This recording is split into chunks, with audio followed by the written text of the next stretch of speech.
All right, good morning, KW Prosperity. It is Matt and Mary Beth with you here today.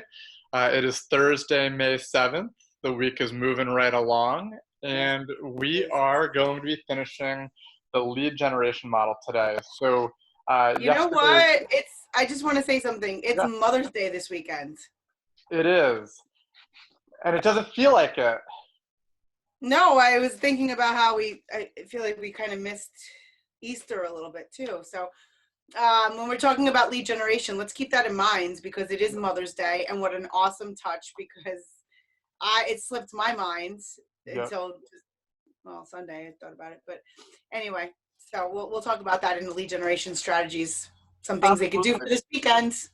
No, that's a great point because it's definitely a good touch right now to reach out to those in your world who are mothers. Um, Yeah. you know, And I would just say, be sensitive with that also. So many people are mothers to children and yet they haven't had children. So I just kind of be really light with that message, mothers and mothers in your lives and those who have affected others and I would nurturing also stuff. say I would have, I mean, and you may agree or disagree, but I would say I wouldn't do like a mass mailing or emailing because I've seen before where somebody did like a Happy Mother's Day and a couple people wrote back and like, well, I'm not a mother, or and Yeah, so I exactly. would be purposeful with who you're reaching out to. Yeah, right. So like we talked about yesterday, we were talking about that inner circle, those allied resources and identifying those people, and hands down they could be 3, 5, 10. You might have a really large sphere, large family. Yeah. Those people you should definitely be touching this weekend. And so those are things that we're going to talk about. That you have the general Hmm. messages that would go out, and then you have market specific, industry specific messages. So let's just Absolutely. dive in. I'm sorry So for we'll dive digressing. in. Yeah. Yesterday we ended off on page 142. So we talked yesterday about really prospecting and marketing. So we talked about different techniques between the prospecting base and marketing base. So today we're really going to talk about setting up your database, feeding it, and then ultimately the touch campaigns, what Mary Beth was alluding to, the different contacts that you'll be reaching out to. One thing that and I've seen this quote in the Ignite series, and they probably pulled it right from here, page 142, the importance of your database. It says, the size of your real estate business will be in direct proportion to the size and quality of your database. Yeah, So you need to build it, you need to nurture it, and you need to feed it. that's right. And when we look at our business, as we've been talking about, you're a CEO, you run your business, you Yeah, should have a P&L, you should have goals and an organizational chart, and yeah, really think this through, that this is your business. When we think about other businesses that are like our business, customer service oriented businesses, doctors' offices, attorneys, yeah. dentists, hair salons, Hmm. if they were to sell their business, Matt, what would they be selling? And this was a misconception, I think, as a younger agent. I thought, well, they're going to sell the let's talk a beauty salon. They're going to sell the scissors and the blow dryers and the hair dryers, and maybe they're going to sell the lease with it, or is it the building? But the reality is it's the database, it's the contacts that's in that person's world. And and you're right, I didn't really think of it that way until a couple of years ago. I don't even remember where I was introduced to it, but it's so true. And Gary uses the example in the book about um, his allergist, how he was going to the same allergist, and then one day he went to the doctor's and it was a different person, and he was like, wait, what is this? But basically that person bought the allergist database, the Right. contacts, to be able to still drip and be able to ultimately purchase that person's world and business. Now, the reality is what that allergist does with Gary's business, which is now their business, which I'm sure they paid, well, the previous allergist business, Yeah, I'm sure they paid a pretty penny, or there was a payout over the years. And yet for realtors, we think that that's not even possible. We are seeing that now more than ever. yeah, Agents that are looking to retire that have a great book of business, yeah, there's two different ways you can get that back in the form of a referral forever. Mm-hmm. Or maybe you just say, hey, what's my database worth?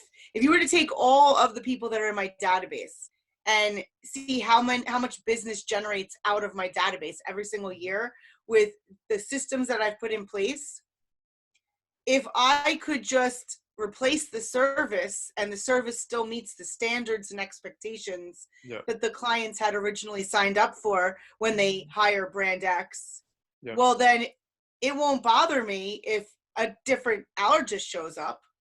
Well, exactly. And I mean, that comes down to what we talked about in one of the myth understandings, which is people aren't using you just because it's you. They're using you because of your level of service and your level of standards. And ultimately, that's what you're talking about. If an allergist or a doctor or a lawyer is buying the database, to your point, it's what they do with it. And are they delivering on the same standards, the same level of service that the other person was? Yeah. And so I know we're spending a little extra time here, and yet it's important, though.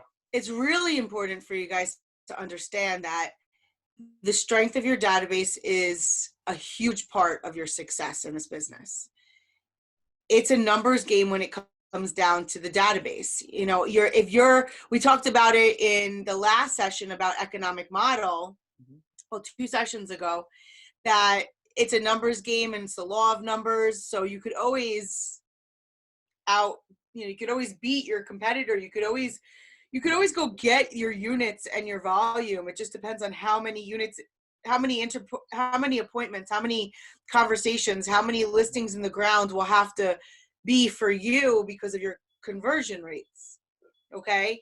Yep. So we know we can win the game. We know regardless of whatever you tell me, if you tell me, oh, I only get 1 out of 10 listings that I go on, well, we have to have a serious conversation, because you should be able to get at least half of them, if not a third of them that you're going on.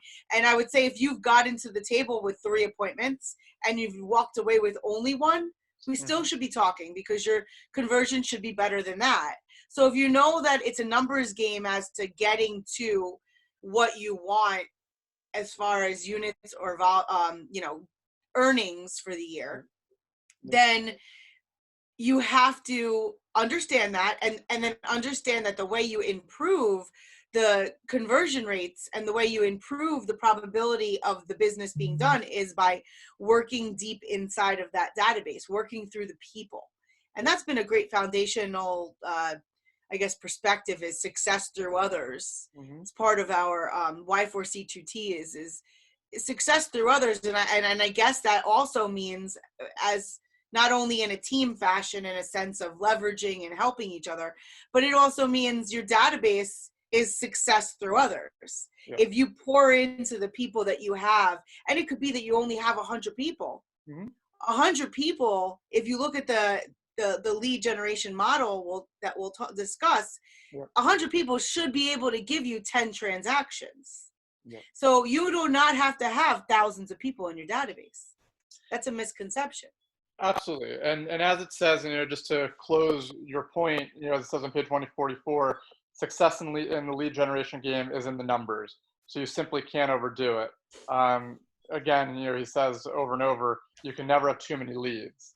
Right. And also on that page, he was talking about the most successful agents will be a marketing-based lead generation model with a prospecting enhanced element to it. Okay. So can we just pivot that for a second? Because now this book was written in 2003. We went through a shift. We're in another one. And it's a different type of shift, right?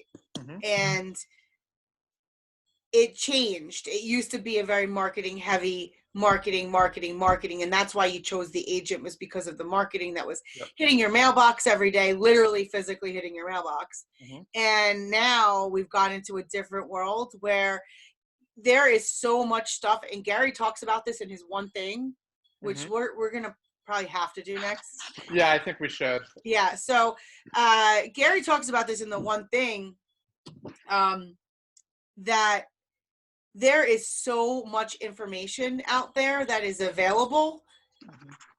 As a human being on this planet Earth, we are just there's just too much information. We're on the phone, we're on the iPad, you have the computer going, and the news flash, the text messages. If a child today wanted to know something, they're not going to their parents anymore. Yeah. They're going to Google it. They're going to ask Siri. They're probably not even going to type.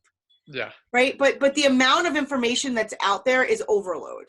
Yeah. And so for consumer, it's also overload. I mean, here, think about this for a second. I know we have a few viewers on different platforms.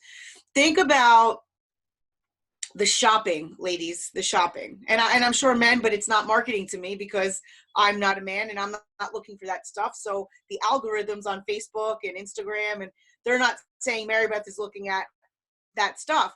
Mm-hmm. So I've been looking at clothes, workout clothes, comfy clothes, get in shape summer clothes, right? Yeah. And so now what gets marketed to me? This website and that website and 10% off and 25% off. And so I'm getting hit every which way. And as a consumer that's looking for a house, it's happening to them also. Yeah. Okay. So getting to the mindset of why prospecting is important. Yep. To think that you are staying in business by just putting out your posts and, sending out an email campaign, or that is not going to work fully. I mean, it may, if you're doing so many impressions and you have a real strategy behind it, but don't think you're just going to, throw that out there and you're going to keep your database. Having a database is one thing, maintaining it, working it, and cultivating it so that it could grow, it stays, and it grows it for you is a whole nother level. Well, and that's really the next part of the chapter, which is how to systematically market to your database and ultimately grow it. Yesterday, we talked a little bit about the Mets and the haven't met. So people that you've met with, repeat business, referral business, and the haven't met, people that you're looking to either a target demographic, target audience, general public. So now if we shift to page 145, we can talk about the different marketing strategies. So one thing Gary says is that no matter how much frequent and systematic lead generation is emphasized, most real estate agents still tend to underdo it. So there's times you're like, oh, maybe I'm doing too much or in touch with them too much. You're not, so he's saying most agents underdo it. Yeah. And most agents, ready, aim. Yep. Wait, I'm not ready. Never fire.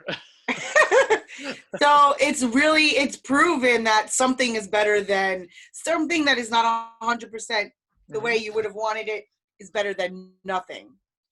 Absolutely. And so the first one that we're going to look at on page 146 is the 8x8 campaign. And that's figure 14 that we're going to talk about.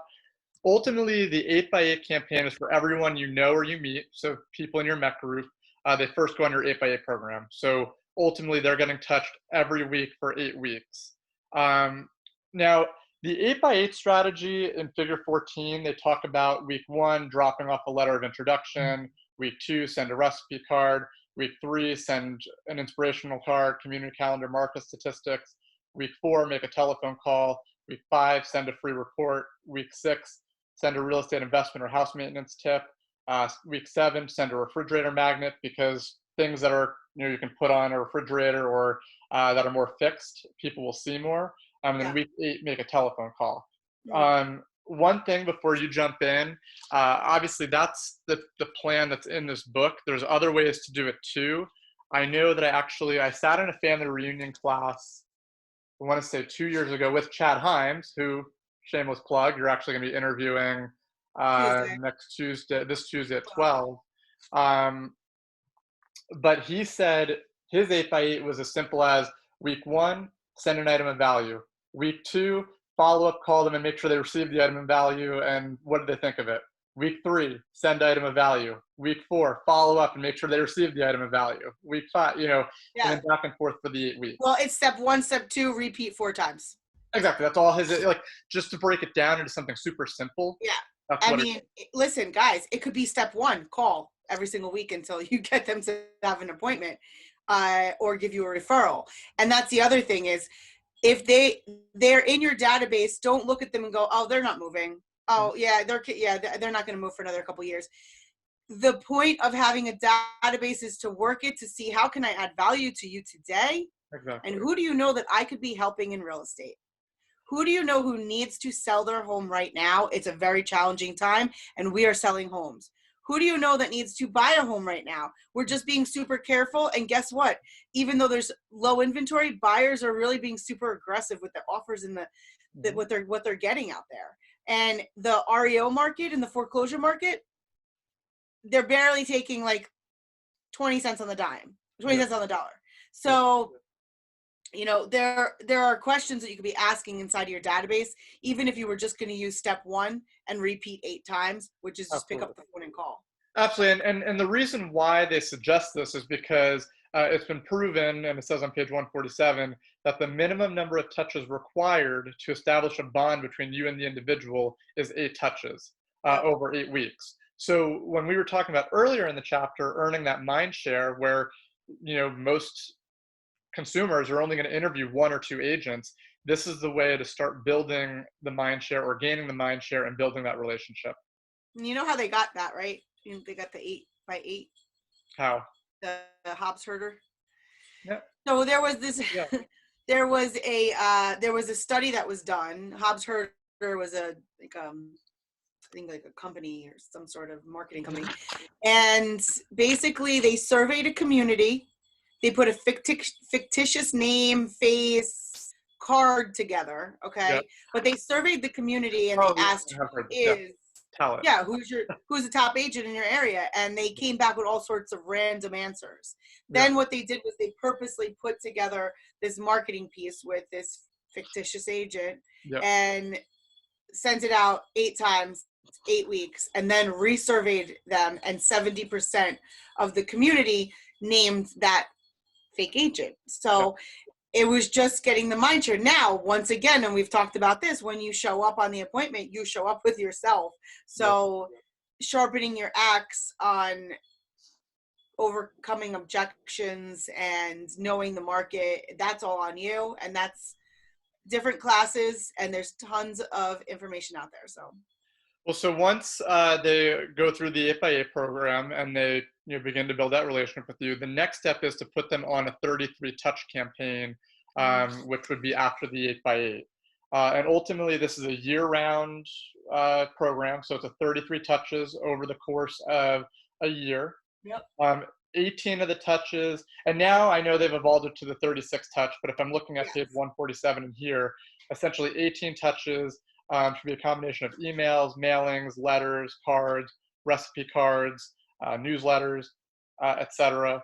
8 of the touches should be thank you or thinking of you cards, so you hand write them and send them out. 3 touches would be telephone calls. 2 touches would be birthday cards, so spouses, husband, wife, partners.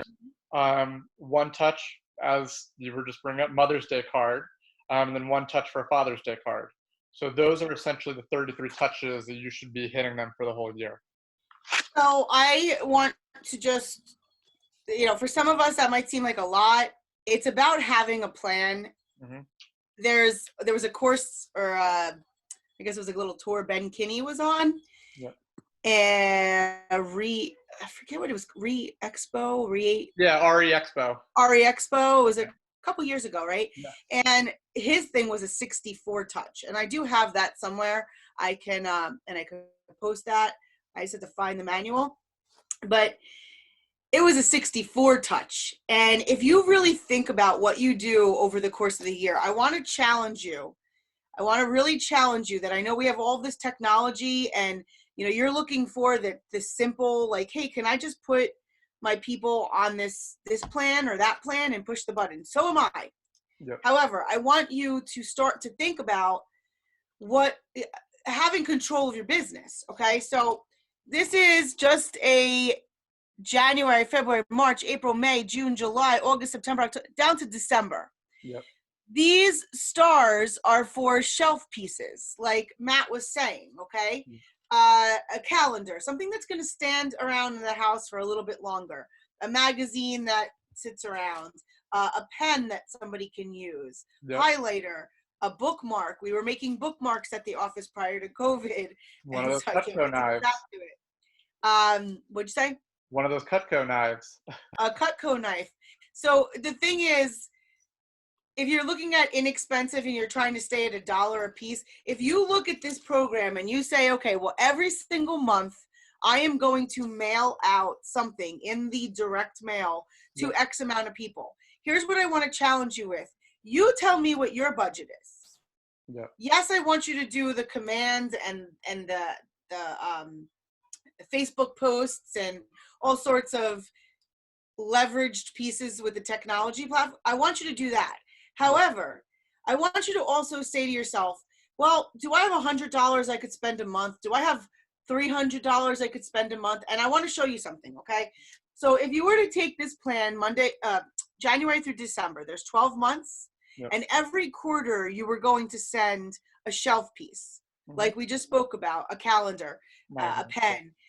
Typically, there'll be a little bit extra weight, so the postage is going to be a little extra, okay? A notepad. I used to have these awesome notepads. I don't even know if Layton Printing is still around. It was Layton, and it was about this size, and it put your face up here, and I used to just go and get the magnet from Staple, cut the business card size magnets into 4, and stick them on the back, and really, it was a fantastic shelf piece because everybody writes on pads and everybody is not opposed to sticking that on the refrigerator. Absolutely. All right. So my point here is a postcard.